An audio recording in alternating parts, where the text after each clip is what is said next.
Hello students, welcome to our सीज education. तो आज हम आपके लिए क्लास 12th का मैथ का चैप्टर रिलेशन एंड फंक्शन लाए हैं। तो रिलेशन होता क्या है? आपने क्लास 11 में पढ़ा होगा कि रिलेशन क्या होता है। तो चलिए यहाँ पे मैं थोड़ा रिकॉल कर देता हूँ कि रिलेशन होता क्या है। तो यहाँ पे हम लोग आते हैं एक बार। आपको तो पता होगा कि सेट क्या होता है। चलिए हम बताते हैं। ए वेल डिफाइंड कलेक्शन कोई हम क्या कहते हैं, एक सेट बोलते हैं। ठीक है। और यहाँ पे आप जैसे देख सकते हैं कि दो सेट है, सेट ए और सेट बी। सेट ए में आपका 1 2 3 एलिमेंट्स है एंड सेट बी में आपका ए बी एलिमेंट्स है। यहाँ पे आप देख सकते हैं कि यहाँ पे एक एक एलिमेंट जो है दो दो एलिमेंट को मैप्ड करके रखा है। यहाँ पे देख रहे हैं, तो इसको हम कार्टेशियन प्रोडक्ट बोलते हैं। ठीक है।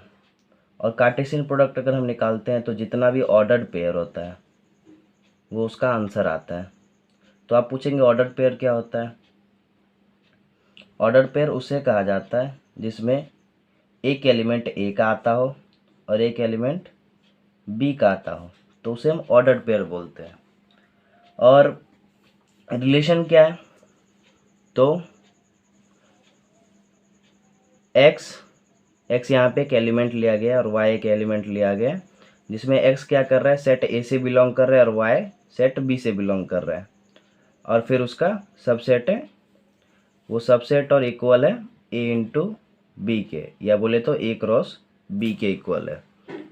तो अगर आप क्लास 11 नहीं पढ़े हुए हैं तो नीचे कमेंट में class 11th relation and function chapter type करके डाल सकते हैं, ताकि हम आपके लिए क्लास 11th का ये चैप्टर एक्सप्लेन कर पाए अच्छे से। तो आते हैं अब टाइप्स ऑफ रिलेशन में। तो कितने टाइप्स ऑफ रिलेशन होते हैं? तो बेसिकली यहाँ पे हमें 6 टाइप ऑफ रिलेशन पढ़ने, जिसमें अभी पहला है एम्प्टी रिलेशन। एम्प्टी रिलेशन, तो एम्प्टी रिलेशन क्या होता है आपको पता होगा। एम्प्टी से ही आपको पता चल रहा है कि उस सेट में एक भी एलिमेंट नहीं होगा, उस सेट में एक भी एलिमेंट नहीं होगा।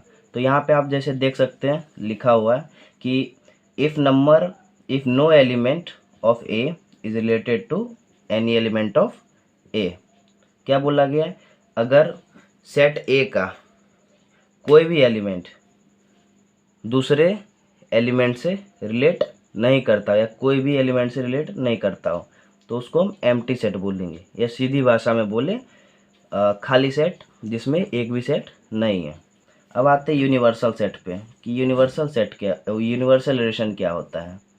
तो यूनिवर्सल रिलेशन आपको पता होगा कि इसमें हर एक एलिमेंट जो होगा रिलेटेड होगा ए से, हर एक एलिमेंट होगा रिलेटेड ए से। ठीक है।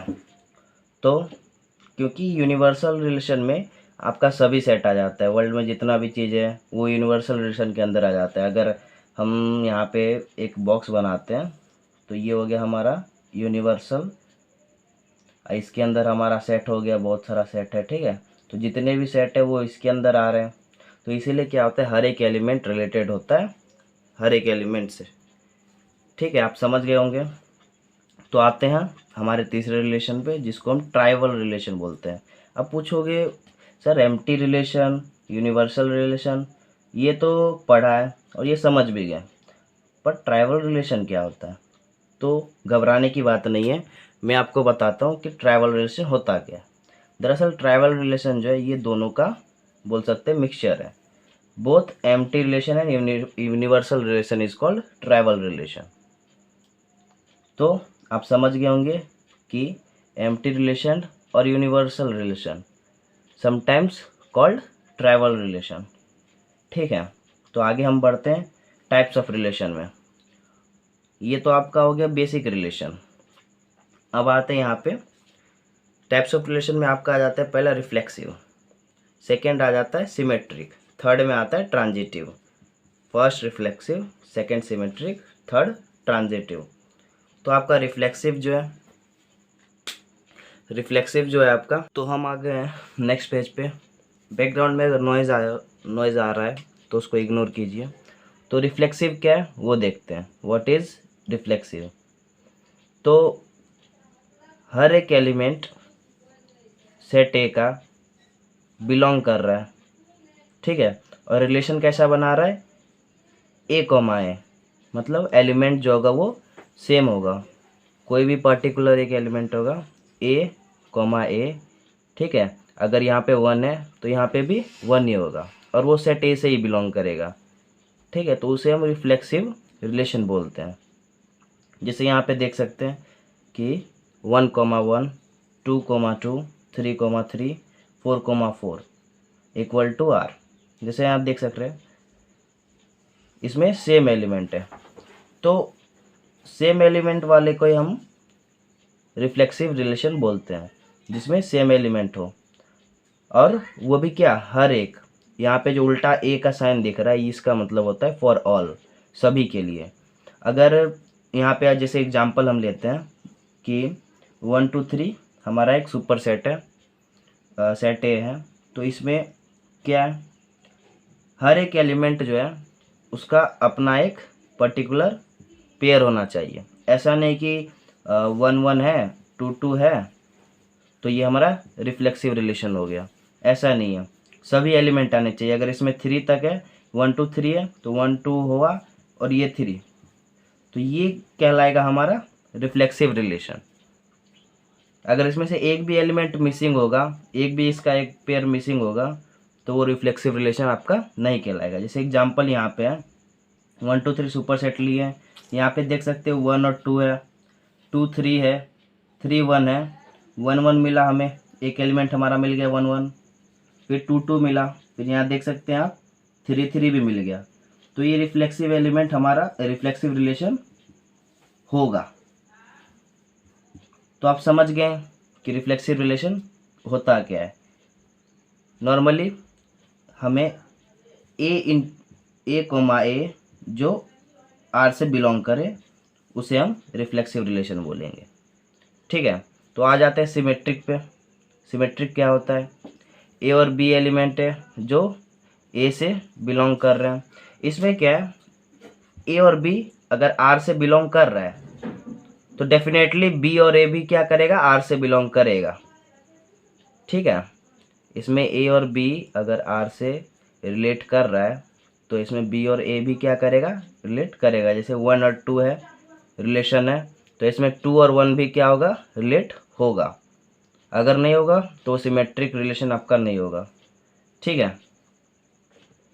अब इसमें एग्जांपल हम देख रहे हैं, वो थोड़ा लाइट के लिए प्रॉब्लम होगा, तो आप थोड़ा मैनेज कर लीजिएगा। 1 2 3 सुपर सेट है हमारा, सेम एलिमेंट सेम एग्जांपल हम ले रहे हैं। तो इसमें 1 2 आपका है, 2 3 है, 1 3 है।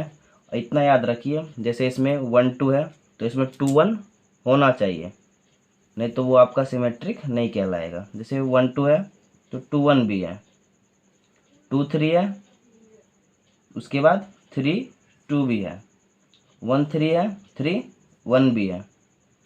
तो अगर इसका पेयर मिल चुका है तो ये आपका सिमेट्रिक रिलेशन कहलाएगा, समझ गए। अब आते हैं ट्रांजिटिव पे। ट्रांजिटिव रिलेशन क्या होता है, इसमें ए बी सी हमारा एलिमेंट है जो ए से बिलोंग कर रहा है। जैसे सिमेट्रिक में क्या था, एसोसिएटिव प्रॉपर्टी इसमें आ रहा था, ए बी अगर रिलेट कर रहा है तो बी ए भी इसमें क्या करेगा, रिलेट करेगा और उसके इक्वल होगा। यहाँ पे क्या है, ए बी रिलेट कर रहा है आर से और बी सी रिलेट कर रहा है आर से, तो अगर ए सी रिलेट करेगा आर से तभी जाके ये हमारा ट्रांजिटिव रिलेशन कहलाएगा। जैसे कि 1 2 है, ठीक है, वो रिलेट कर रहा है, 2 3 है, तो यहाँ पे क्या होगा, 1 और 3 जब आएगा तब जाके वो ट्रांजिटिव रिलेशन कहलाएगा। आप समझ रहे हैं। यहाँ पे आते हैं, ट्रांजिटिव रिलेशन आप समझ गए। अब एग्जाम्पल पे आते हैं। सुपर सेट हमारा 1 2 3 वही है, तो यहाँ पे क्या है, हमें क्या चाहिए, तीनों तीनों रिलेशन चाहिए, कोई एक भी छोटा तो वो ट्रांजिटिव रिलेशन आपका नहीं कहलाएगा। तो यहाँ पे 1 2 है, चलिए 1 2 मिल गया। अब 2 3 ढूंढिए, 2 3 ये रहा, 2 3 मिल गया। अब क्या तीसरा क्या एलिमेंट होगा हमारा 1 3, क्योंकि 2 2 कैंसिल हो रहा है यहाँ पे, तो 1 3 मिल गया। तो ये हमारा ट्रांजिटिव रिलेशन कहलाएगा। मैं अभी भी बोल रहा हूँ, जिसने क्लास 11th का रिलेशन एंड फंक्शन या सेट चैप्टर नहीं पढ़ा है वो जाके विजिट कीजिए कोई भी चैनल, या नीचे कमेंट बॉक्स में कमेंट कीजिए सेट और relation and function class 11th लिख के, तो हम आपके लिए एक अलग से उसका एक वीडियो बना देंगे। तो guys, like, subscribe, comment, share करते रहिएगा।